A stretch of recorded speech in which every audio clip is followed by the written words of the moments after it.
Welcome to the Lightning Round, brought to you by Moviga. I'm Lee with your weekly source for all things movies, video games, and more. Now grab your ponchos and let's catch up on this week's news. Activision Blizzard deal seems to be coming to a close within the week.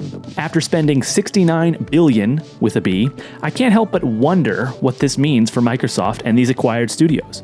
Will we get to see Blizzard make a major comeback, or will we see more neglect for the quote husk of a studio?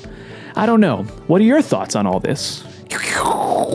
In news on successful comebacks, we find CD Projekt Red revealing the cost to reinvigorate and fix Cyberpunk 2077.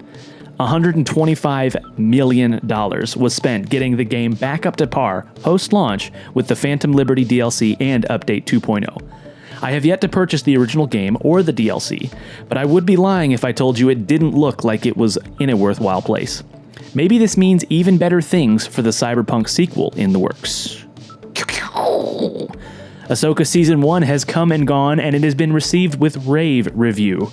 IGN gives it an 8, while others say it's the best Star Wars storytelling we've seen in more than a decade. I love when a plan comes together. Being able to see Filoni's story threads and characters carry from the animated series to live action and continue to tease the future of Star Wars storylines is great. I can speak for the Moviga crew, and we give it 1,000 stars. And another great review as Assassin's Creed Mirage gets an 8. It seems to get back to its roots with this installment, and what made the series a hit in the first place. The mentions of total game length and storyline quest depth for some main pieces of the game being a little bit of a disappointment, but to see an Assassin's Creed installment get a great score is encouraging news. Personally, I cannot buy any more games right now, as I am knee-deep in Baldur's Gate 3, after 100 hours, and I'm not even done with Act 2. At least Assassin's Creed Mirage won't take quite as much of a time commitment. Anyways, will you be eagle diving into the ancient city of Baghdad?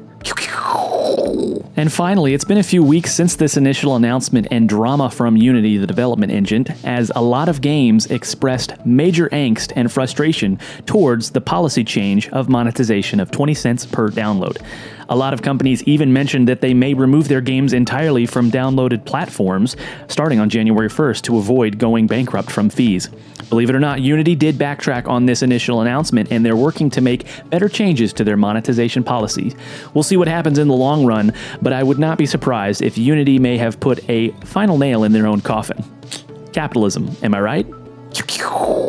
Well, it looks like the storm has passed. Be sure to check out the Moviga podcast on Spotify, Apple Podcast, or anywhere you listen to that sort of thing. We're talking all things movies, video games, and more. I'm Lee, and thanks for joining me this week for The Lightning Round.